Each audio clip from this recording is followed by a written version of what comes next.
Hey everyone, professional photographer Ian Plant here and your host of Photo Talk. And today I am talking with Noah Buchanan, the photography expert over at Hunt's Photo and Video. And we are going to be discussing the latest and greatest in drone technology. So if you're interested in learning more and literally taking your photography to new heights, then stay tuned.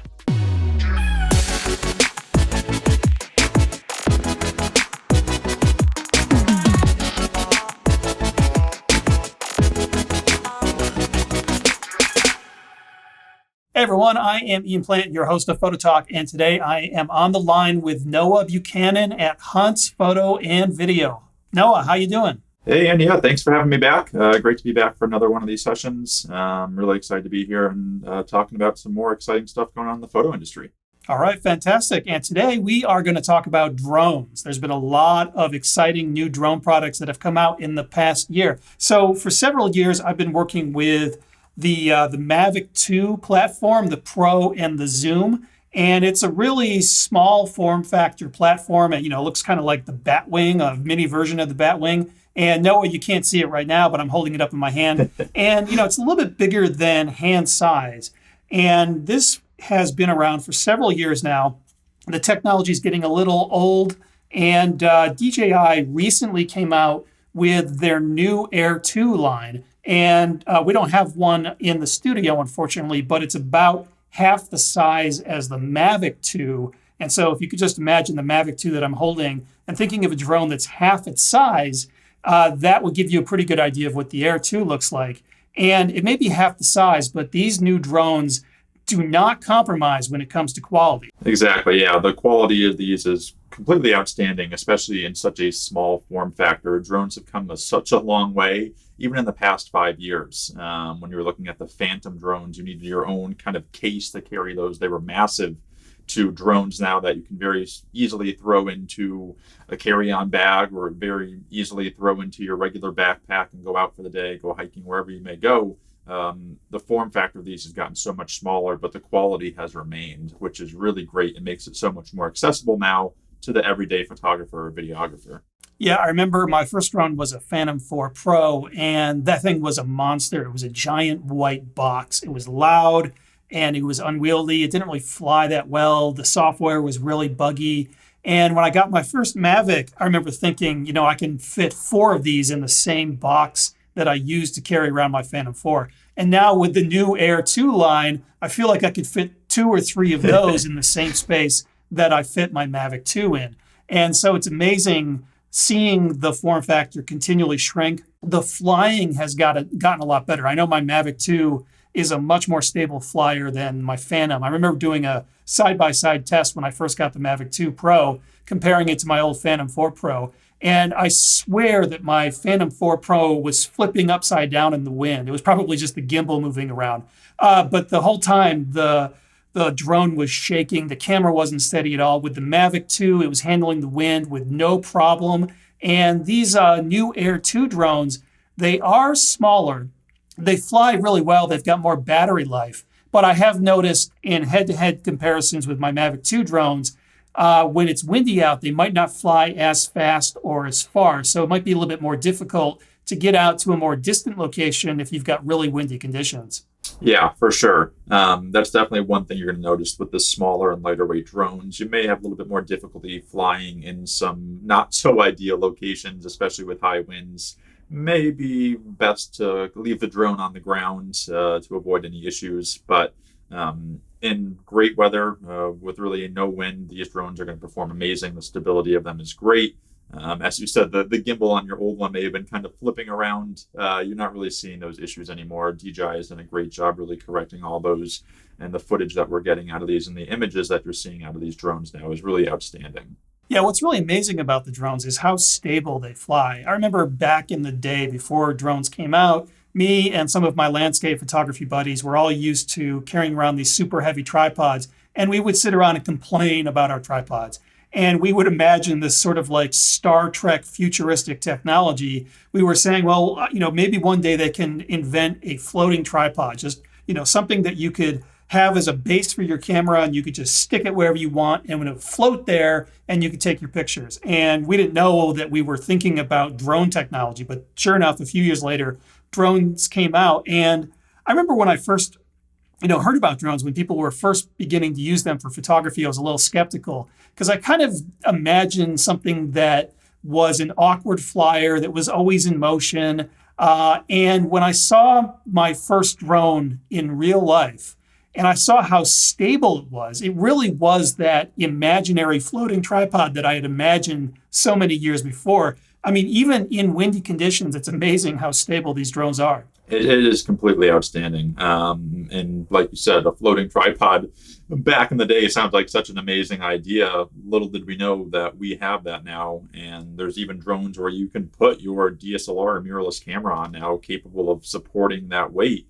But these cameras that are built into these DJI drones are really outstanding. And the technology has come such a far way, and the image quality has gotten so much better as time has gone along. Yeah, with my land cameras, that's what I call them now, my land cams, to distinguish from my drone, because I'm flying my drone more and more. It's gotten to the point where I think I'm doing more drone photography than land-based photography. So I've been referring to my DSLR as my land cam. But I've always shot full frame sensors with my land cams. And with these drones, you're not getting a sensor that's quite as big. You're not even getting like an APS-C crop sensor camera. The biggest sensors you're getting with consumer level drones are 1-inch sensors. So my Mavic 2 Pro, which got lost in Iceland, rest in peace, that had a 1-inch sensor. And the new Air 2S also has a 1-inch sensor. So the 1-inch sensor is a lot smaller than an APS-C size sensor or a full frame sensor. But I still feel like I'm getting pretty extraordinary image quality even out of that smaller sensor. But you've got to be really careful when you're working with these smaller sensors. You have to be very, very critical with your exposure. You got to keep your ISO low, because if your ISO starts getting up past 400 or higher, you're going to see a lot more noise. And if you underexpose your images and then try to correct them later when you're processing the raw files, you're going to see a lot of noise then as well. But if you can push that exposure to the right as much as possible, so that you have your histogram go as far to the right of the histogram graph without actually overexposing your highlights, you can get a pretty clean image file, and you can get a surprisingly high quality image file as well, that even with these smaller 1-inch sensors, you can easily blow up these to prints that are 24 by 36 inches in size or even bigger and have them look fantastic. Yeah. And that 1-inch sensor is really amazing. The 1-inch sensor has gotten a lot popular over the past several years too, especially in smaller point-and-shoot cameras. Sony has a line of cameras, their RX100 series, which is all 1-inch sensored size cameras, and they're great for travel because they are so compact and lightweight. But that 1-inch sensor is still going to give you a lot more resolution than your typical point-and-shoot normally would, or even some of the lower-end drones like the Mini 2, which has a 1/2 sensor, which is typically what you're finding in a lot of point-and-shoots. And that file can be tough to work with, especially in lower lighting conditions. If you don't have your exposure properly set, it's going to be really hard to correct some of that, and you're going to introduce a lot of noise into the file. But the 1-inch sensors now being built into these drones is really a groundbreaking achievement, and really you're capable of producing some really awesome quality images. And as you said, you can get some pretty large size prints out of these files too. So don't be determined or deterred, I should say, that just because the sensor is a lot smaller than maybe your full frame camera or your APS-C size camera, you're going to get very poor image quality. That's really not the case. As you said, Ian, as long as your exposure is properly set, you can really do some great things with these files. Yeah, so my Mavic 2 Pro and the Air 2S, they've got that 1-inch sensor. I think it's the same sensor, as a matter of fact. I'm not sure about that. But most other drones have an even smaller sensor, which you mentioned, the 1/2 sensor. And that is the same size sensor that's pretty typically found in cell phone cameras. So that's an even smaller sensor. The output of that is like a 12 megapixel file. The Air 2S and my old Mavic 2 Pro is a 20 megapixel file. With a lot of those smaller sensor drones, though, it's easy to construct a large resolution file doing panning and stitching. And I often will do panning of the camera to create a vertical stitched image, because it's impossible to shoot vertical format with your drone. You've got to shoot always in horizontal. And so you can stitch multiple images together to create a vertical format image. But it's also really easy to stitch images together horizontally, or to combine both horizontal and vertical panning to create a higher resolution file. And I've seen some amazing high resolution outputs, and the output is pretty much like a 40 or 50 megapixel file, and it looks really amazing. Yeah, and that's the same thing with the Air 2. It has the same kind of mode, up to 48 megapixel files that you can pull out of that sensor. Even though it is the smaller 1/2.3, you're able to produce higher resolution files with that mode. So you do have that benefit as well. So there really are kind of both options you can look at. Of course, you're going to require a little bit more work possibly with the Air 2 in that higher resolution mode, and you still do have that smaller sensor to begin with. Whereas the Air 2S, you have the built-in 1-inch sensor already, but you're getting a 20 megapixel file versus the higher res 48 megapixel file on the smaller sensor. So it's a little bit of a trade-off, a little bit of a toss-up. But I've seen a lot of popularity, especially with that Air 2S, having the 1-inch sensor being as small as it is. You get 31 minutes of flight time now, which is really great on that small battery. Up to 5.4K video recording at 30 frames per second. So you're getting some really high-end features in a very small form factor, which is pretty amazing. Yeah, let's talk about the flying in a moment. I want to just go back to the difference between the two sensors. So the larger 1-inch sensor, the advantage of that is that you get a bit more dynamic range and you get better noise control. And so it's easier to create a high quality file. The smaller sensors are on average going to be noisier, and maybe you'll have less dynamic range. And so you won't get that same really high quality.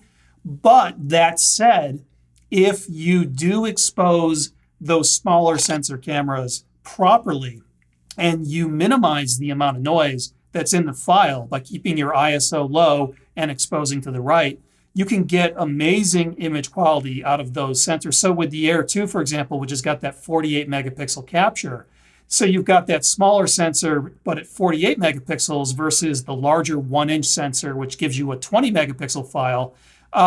So if you're working in low light and maybe you've underexposed your image, on balance, the 1-inch sensor will look better, even though it's got less megapixels as an output.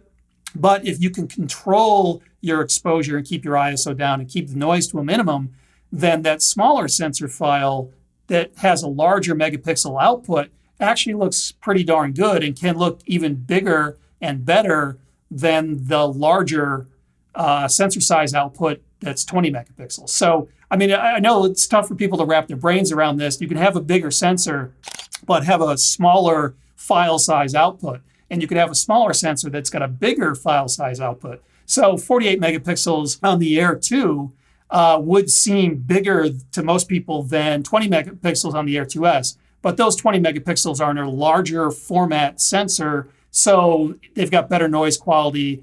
And as a result, the overall image might be of higher quality than that 48 megapixel camera on the smaller sensor.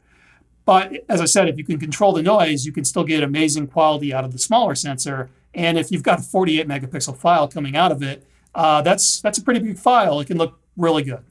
Yeah. And that 1-inch sensor is just going to give you a little bit more flexibility, a little bit more wiggle room, just in case you are off by your exposure a little bit. You're going to be able to easily correct it a little bit more so than you would with the smaller 1/2 sensor on the Air 2. So that flexibility and that little bit of kind of wiggle room that you have there can definitely be nice, especially when you have limited flying time with these drones. You want to make sure you get those images as quickly as possible, so you're not swapping through tons and tons of batteries, and that extra bit of performance that you get out of the 1-inch sensor as far as adjusting your exposure and post-production does really pay off. Yeah, I think that's a really good point. I mean, if you've got ideal conditions, the smaller sensor with the higher megapixel output can look great. But a lot of times when you're out there in the field shooting, you've got less than ideal conditions. So having the better quality image file created by the larger sensor can be a real boon and can give you some extra wiggle room, as you said, when you're processing the file. But let's talk about flight time and performance of these drones. So we did mention earlier that these smaller drones, these new drones, they might not fly as fast and they might not be able to handle heavy wind as well as the older Mavic 2 line, but they do give you more flight time. So it's about on average an extra 4 or 5 minutes of flight time compared to the Mavic 2 line. And that can be a huge advantage when you're out in the field making photos, because a lot of times when you're flying, you might be in the middle of peak light and your battery's suddenly dying and you're racing to get the drone back, get a new battery in the drone and get it back in the air before the light goes away. So having those extra few minutes can be the difference between getting a shot and not. Exactly. And you're seeing that both the Air 2 and the Air 2S will perform at very similar rates as far as flying performance go. You do get about 3 extra minutes out of the Air 2 versus the Air 2S, 34 minutes versus 31 minutes. But as far as speed, they're going to fly at exactly the same rate. As far as their reduction to wind and being able to support higher wind, they're going to be very comparable as well. So as far as flight performance go, you're going to see very similar performance out of the Air 2 and the Air 2S, just slightly longer flight time out of that Air 2, just giving you a few extra minutes. Yeah, and what's really amazing, I think a lot of people who've never flown a drone don't understand this. It's really easy to fly a drone. It takes you a few minutes to develop a little bit of muscle memory when you're using the sticks, getting it moving up, down, left, right, and figuring out which control moves which part of the drone, and how to get the gimbal to move around so that you can change your camera position. But once you've figured all that out, I mean, you could be flying and taking photos within 20 minutes of launching your drone for the first time. And it's really quite easy. It doesn't require any special skills.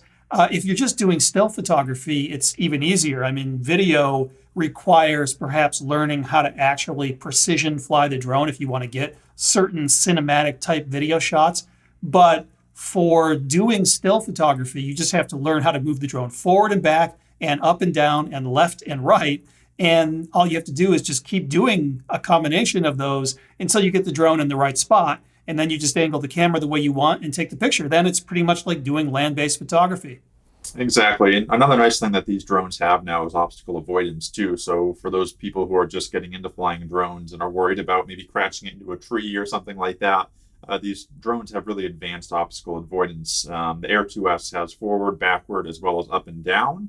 And the Air 2 has forward and backward and down, but does not have upward obstacle avoidance. So 3-axis obstacle avoidance versus 4-axis.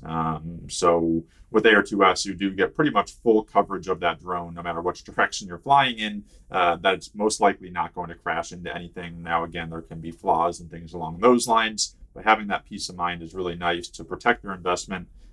Because again, these aren't the most cheap photography accessories or gear or cameras out there. They've definitely come down in price over the past several years, but you still want to protect that investment and don't want to go flying these into a tree or into a building or anything like that. Yeah, and I think the sensors actually do a pretty good job, though I've noticed a few specific instances when the sensors really don't work the way they should. So there, for example, in the summer, the drones are really good at avoiding trees. But in the winter, when the leaves are off the trees, I've noticed I've had some drones not see the twigs. I crash my drones a lot. And what I really love about these new drones is they're a lot cheaper than drones have been in the past. So we're talking about sub $1,000 drones versus, well over $1,000. And it's a lot less painful to crash an $800 drone, for example, than to crash a $1,600 drone.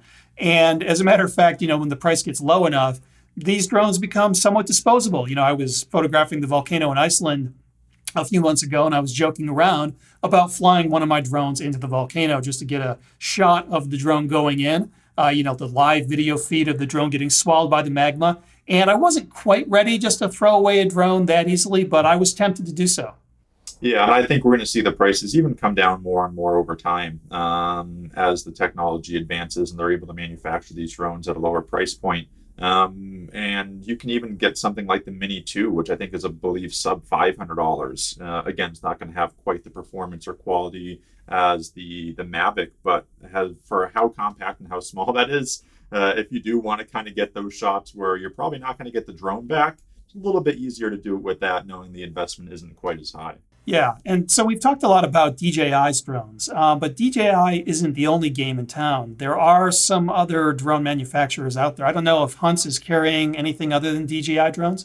We do have access to Autel Robotics. That's another drone company that we do work with, but DJI is definitely, in my opinion, leading the way for all drone manufacturers. And since DJI is so popular and drones have become so popular, you're starting to see a lot of other, third-party drones come out there from different companies that are manufacturing them. But in my opinion, DJI is still the king. They have the best quality drones. The customer support and service is really great as well. And they're just really continuing to push the boundaries as far as the quality, performance, size, really everything across the board has been great. But Autel Robotics is another drone company that we've worked with over the years as an alternative as well to check out. Yeah, I have seen some of Autel's offerings and they look pretty interesting. I agree with you that DJI is clearly leading the way here. And for the most part, when I see people flying drones, it's DJI drones. The only time I see other types of drones when I'm out in the field is when people are flying those small point of view racing drones.